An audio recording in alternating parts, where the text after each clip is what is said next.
मैं आपकी छोटी माँ नहीं हूँ राजकुमार।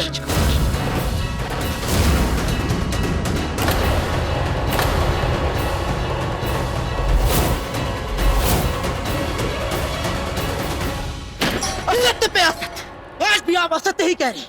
इतने दिनों तक किसी और का रूप, किसी और का नाम, उसकी पहचान लिए पूरे महल में घूम रही थी और हमें पता तक नहीं चला। इस धर्मा के साथ आप इस महल में प्रवेश करी, इतने दिनों तक घूंघट पे रहने का स्वांग रचा। यदि आपके मन में कोई छल नहीं था तो बताइए हमें कि आप महल वापस क्यों नहीं आए? आपने अपना चेहरा क्यों छिपा के रखा? उत्तर दीजिए, क्यों? और उस दिन जब मैंने आपका घूंघट उठाया था तो भी आपने जले हुए चेहरे का स्वांग रचा, क्यों? यदि आपके मन में कोई छल नहीं था तो फिर इन सब बातों से मुझे किसी षड्यंत्र का आभास क्यों हो रहा है? बोलिए, उत्तर दीजिए, मुझे बोलते क्यों नहीं है आप?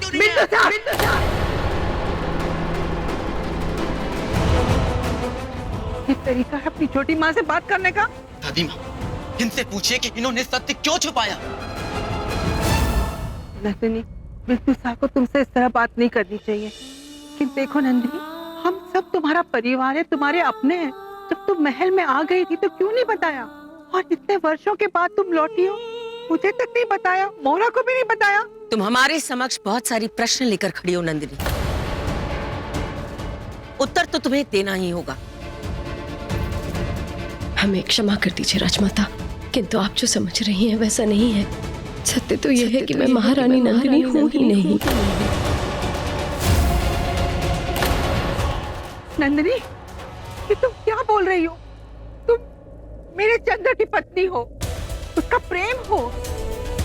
इस उत्तर की अपेक्षा तुमसे नहीं थी नंदिनी।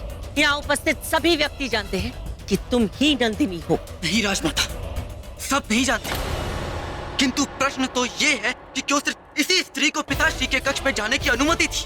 क्यों पिताश्री ने इसी स्त्री के द्वारा मेरा तिलक की रस्म करवाई? क्यों पिताश्री ने आज भी शगुन की हल्दी इसी के द्वारा लगवाई, जबकि मैं चाहता था कि मेरी सगाई की सभी रस्में बड़ी माँ करे? क्यों? क्योंकि मैं जानता था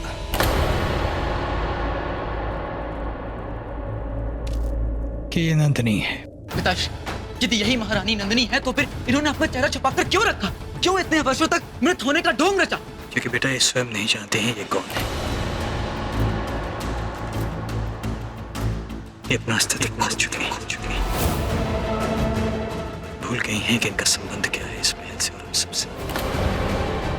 और यदि आप सत्य जानने के लिए इतने ही आतुर हैं तो आपको बताना चाहूंगा कि आपकी छोटी मां नंदिनी ने अपनी स्मृति खो दी है।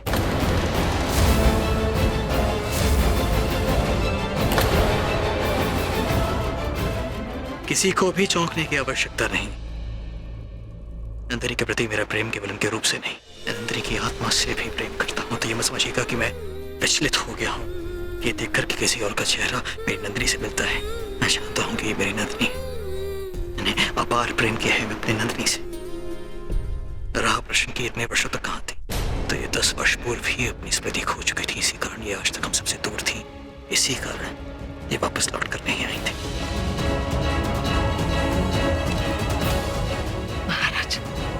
मैं आपसे विनती करती हूँ, क्या यहाँ उपस्थित सभी लोगों को सत्य बता दीजिए। आप राजकुमार को ही बताइए महाराज। हाँ, हम सभी यही सत्य सुनना चाहते हैं। प्रभु भी आपके मुख से हमें सत्य बताइए, सत्य क्या है?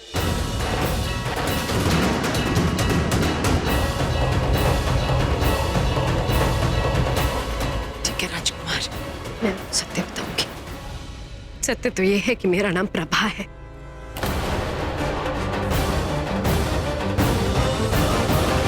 मैं एक विवाहित स्त्री हूँ जिसके पति ने उसे प्रताड़ित करके अपने घर से निकाल दिया, जिसके पश्चात मुझे बाबा, मेरा अर्थ है कि धर्मा के नाना जी ने मेरी रक्षा की, मुझे जीवन दान दिया, यहाँ तक कि उपचार के पश्चात मुझे अपने घर में आश्रय भी थी। सत्य तो यह है कि बाबा ने मुझसे मेरे पति के विषय में इतने वर्षों तक सच्चाई छुपाए रखी। महाराज ही है जिनको ये लगता है कि मैं महारानी नंदिनी हूँ, जबकि सत्य तो ये है कि मैं महारानी नंदिनी नहीं हूँ। मैं प्रभा हूँ, केवल प्रभा। ये क्या बकवास कर रही है? ये नंदिनी है या नहीं? हमें क्यों पागल किए दे रही है? कितनी विचित्र बात है ना। तुम्हारे पति ने तुम्हें प्रताड़ित करके घर से निकाल दिया, किंतु फिर भी कई वर्षों तक तुमसे छुपाया गया। क्यों? क्या कारण था? अब सभी के प्रश्नों का उत्तर आचार्य जी अवश्य आप सबको देंगे। एक दशक तक नंदिनी की अनुपस्थिति के रहस्य को उजागर करने के लिए वो गए हैं। तब तक मेरी आप सबसे विनती हो कि जो जैसा चल रहा था उसे वैसे होने दिया जाए। मैं नहीं चाहूंगा कि किसी भी कारण, किसी भी भ्रम के कारण इसी रस्म में विघ्न आए।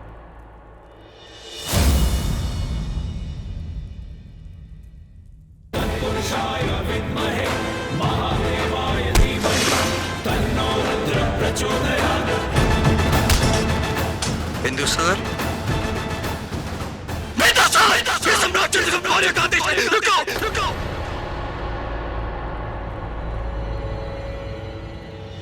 स्मरण होगा आपको भी और स्मरण मुझे भी है कि आज से कई वर्ष पूर्व आपने मुझे इसी प्रकार रोकने का प्रयास किया था और मेरे ना रुकने पर आपने मुझे भरी सभा में तमाचा मारा था। आप सम्राट हैं, आपका अधिकार है, आप किसी को भी रोक सकते हैं, किंतु मेरी सांसों पर और मेरी इच्छाओं पर नहीं।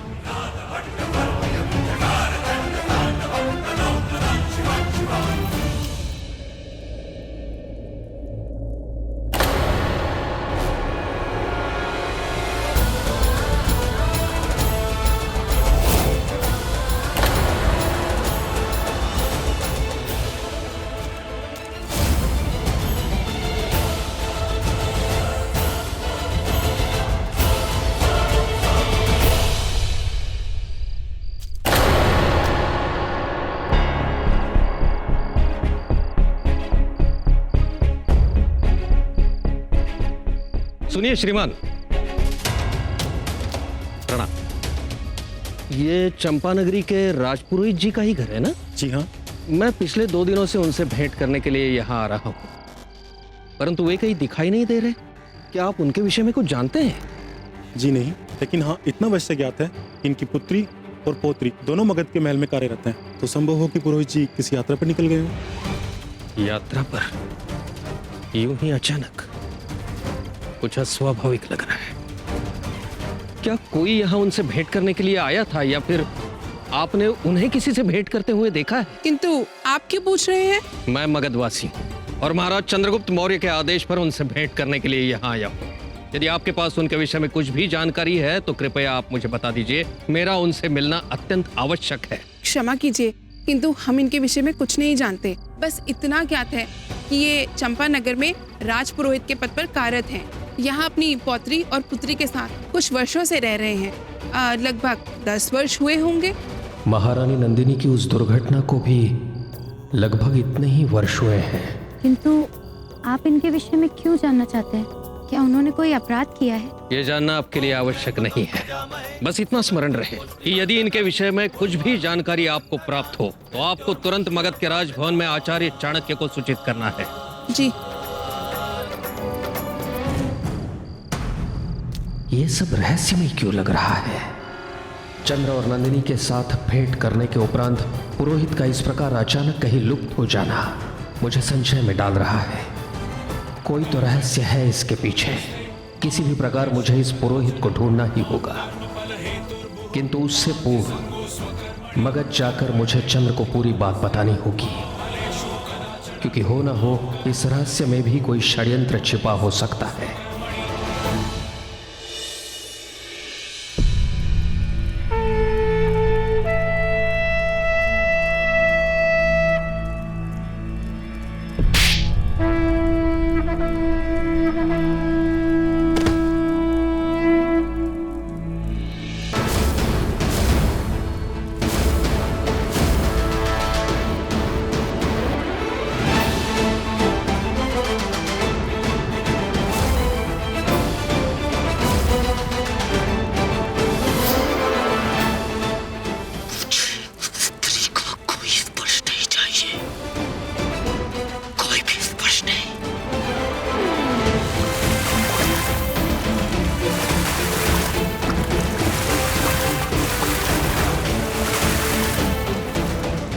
मुझे अपनी सौतन नंदिनी से बहुत डर लगता है। वो मेरी प्राण लेना चाहती है।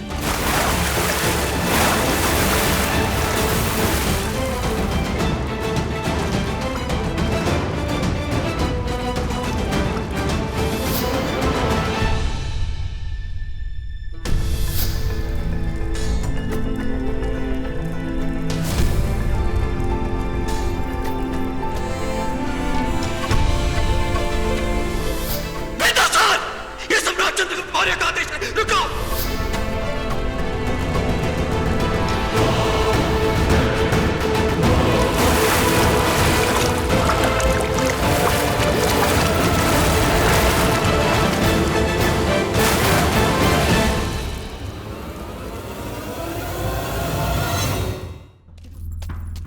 चारुमती, बिंदुसार पे आज बहुत क्रोध था। पानी का पूरा घड़ा अपने सर पे डाल लिया। सर पे क्रोध शांत नहीं हो रहा। तुम जाओ ना। तिलोत्तमा, तुमने देखा नहीं वो कितने क्रोधित थे। पिछली बार जब मैं उनसे मिलने गई थी तो किसी और का क्रोध मुझ पे निकाल दिया था उन्होंने। मैं नहीं जाने वाली, मुझे नहीं जाना। माना कि बिंदुसार भाई आज थोड़ी गुस्से में, लेकिन तुम तो उनकी होने वाली पत्नी हो ना, और उन्हें संभालना तुम्हारा फर्ज बनता है। नहीं जाओ।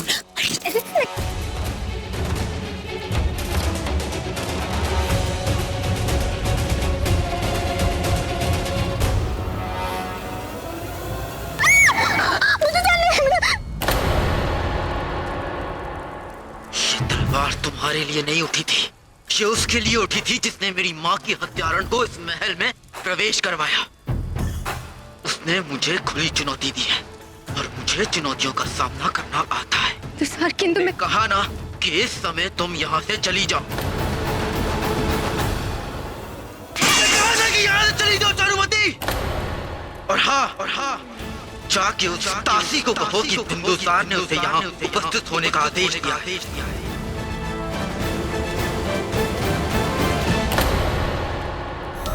हम सब तुम्हारा परिवार है, तुम्हारे अपने हैं। जब तुम महल में आ गई थी तो क्यों नहीं बताया?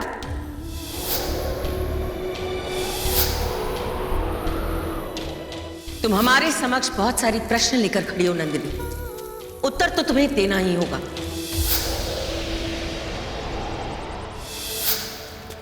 तुम मेरे चंद्र की पत्नी हो, उसका प्रेम हो। इस उत्तर की अपेक्षा तुमसे नहीं थी नंदिनी। आज नंदिनी को महल में वापस देखकर मुझे पूरा विश्वास हो गया है। मेरे चंद्र को इसकी नंदिनी मिल गई, उसका प्रेम मिल गया। मेरे मन में संतोष नहीं, प्रश्न है माँ। क्या?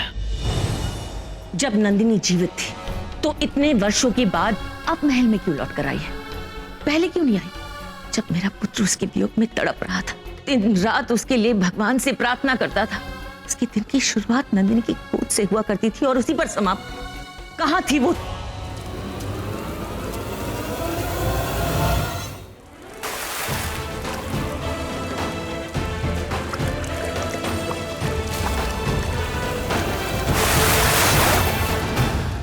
बिंदुसार भैया की मनोदशा बिगड़ गई है, और होनी क्यों नहीं? जिसने उनकी माँ की हत्या की, उन्हें फिर से अपने सामने देखकर तो इतना क्रोध आएगा ही ना। इतनी भोली भाली शक्ल, कोई कैसे सोच सकता है कि कोई ऐसे कर सकता है? एलिस, तुम्हें महारानी नंदिनी के विषय में इस तरह नहीं बोलना चाहिए। किंतु क्यों भद्रकेतु? आज इतने वर्षों से मैंने सदैव ही मामा श्री की आंखों में मामी श्री के लिए अपार प्रेम देखा है, उसका आभास किया है। और आज जब स्वयं ही मैंने मामी श्री को उनके समक्ष देखा, ऐसा लगा मानो उनका खोया हुआ अस्तित्व जीवंत हो गया हो। उनकी आंखों में इतनी प्रसन्नता मैंने आज तक नहीं देखी। वह जीवित तो थे, किंतु उनमें प्राणों का आभास मुझे आज हुआ है। और रही बात महारानी नंदिनी के अपराधी होने की, तो मैं ये पूरे विश्वास के साथ अवश्य कह सकता हूँ कि जिस स्त्री से मामा श्री इतना अपार प्रेम करते हैं, वह स्त्री कदापि अपराधी नहीं हो सकती। मैंने तो पहले ही कहा था, मैंने छोटी माँ को अपनी आंखों से खुद देखा था, लेकिन किसी को मेरी बातों पे विश्वास नहीं होता।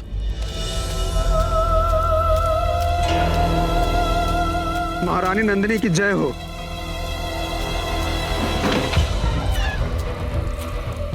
ये सब क्या हो रहा है मेरे साथ? एक ही दिन में मैं प्रभा से महारानी नंदिनी बन गई। एक ही क्षण में इतना कुछ कैसे परिवर्तित हो गया?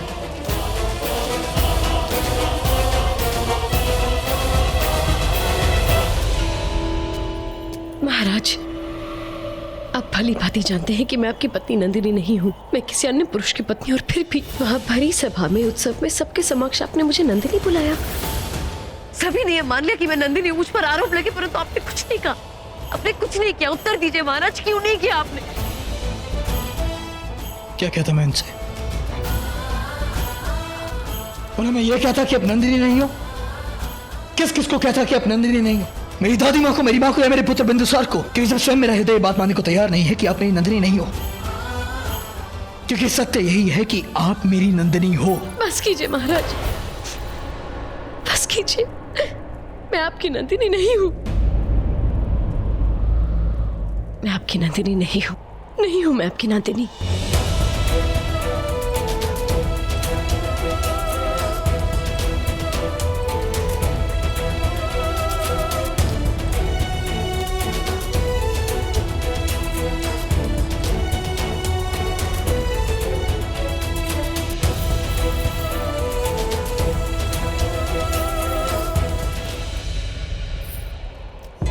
मैंने आपको बहुत समझाने का प्रयास किया महाराज, परंतु आपने अपनी आंखों पर अपने प्रेम की ऐसी पट्टी बांध रखी है कि आपको उचित अनुचित में कोई भेद दिखाई नहीं देता।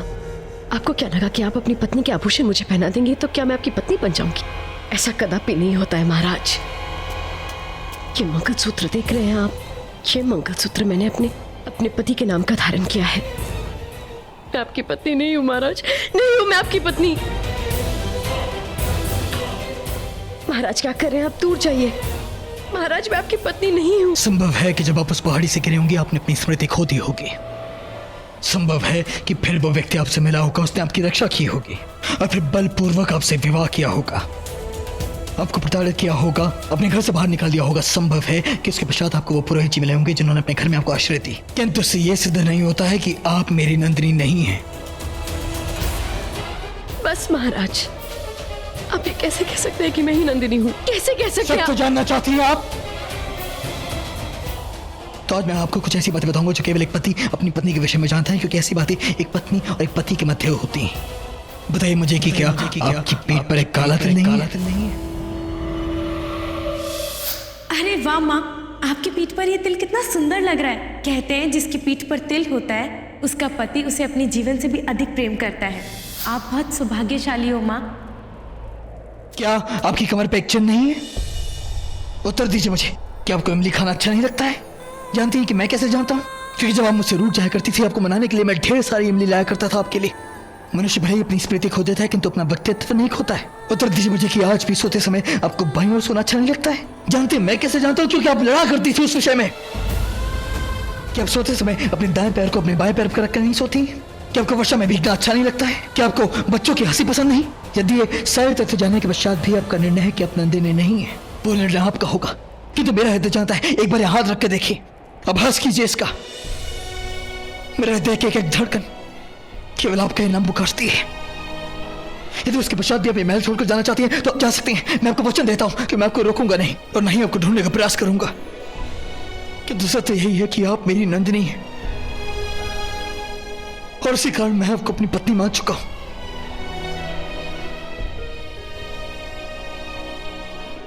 और मैं ये बात मानने को तैयार नहीं हूं कि आप मेरी नंदिनी नहीं हो सकती हैं।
स्टार प्लस के ऐसे ही और बेहतरीन लम्हे देखने के लिए सब्सक्राइब करें हमारे YouTube चैनल को।